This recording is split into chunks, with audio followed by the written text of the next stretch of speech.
Hey, it's Clay Trader, and this will be a video chart on ticker symbol BVTK. We will take a look at the 30-minute time frame. Real quick, what do I mean by 30-minute in case maybe you're new to charts? Instead of each one of these candlesticks here representing 1 day's worth of price action, which is what you would normally see, each one represents 30 minutes. So while this here may look like a couple weeks worth of time, it's actually just the past 2 days broken down into 30-minute time slices. I like to do this time frame. I think that does a good job of telling the quote-unquote story of the price, and then makes mapping out levels of support and resistance a bit easier to see.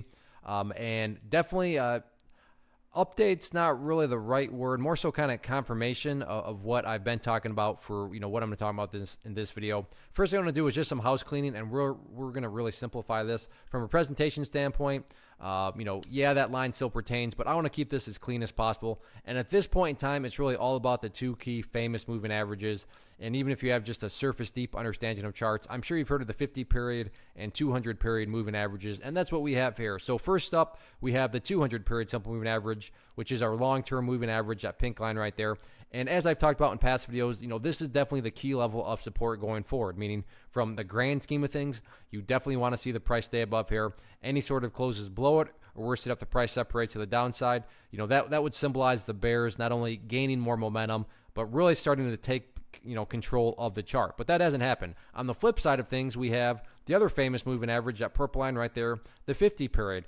And again, for those of you that have watched the videos in the past, you've heard me say that, this is going to be the level of resistance, and surprise, surprise, check out right where the price found some resistance at today, right there at the purple line, which therefore is the key level, like I said, as resistance. So essentially, if you want to picture each of these as trend lines, so if we can just, extend these out, so we have this line going like that, and take in mind, this is, just rough estimate, and then we have this moving average doing something like that. Then from a technical perspective, we basically have a symmetrical triangle that has taken shape here if you're using the moving averages as trend lines. So for you pattern players out there, symmetrical triangle is essentially what's going on. And then from the quote-unquote storybook perspective, that's really what's taking shape here. Is the pattern is running out of room. So over the next couple of days, somebody's going to need to win out. Either the bulls are going to win out or the bears are going to win out. That remains to be seen. But eventually these lines, as you can see, they're on a crash course with one another, implying that the pattern will run out of space. So which way will it go? Your guess is as good as mine. But again, the easy way to look at this going forward: key level of support, 200 period simple moving average; key level of resistance, 50 period simple moving average. So we'll just sit back and see what happens.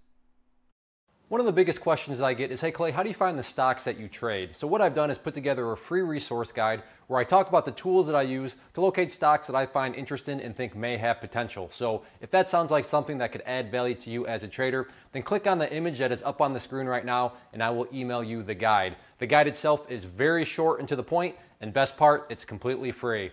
Thanks for watching the video. Let me know if you have any questions.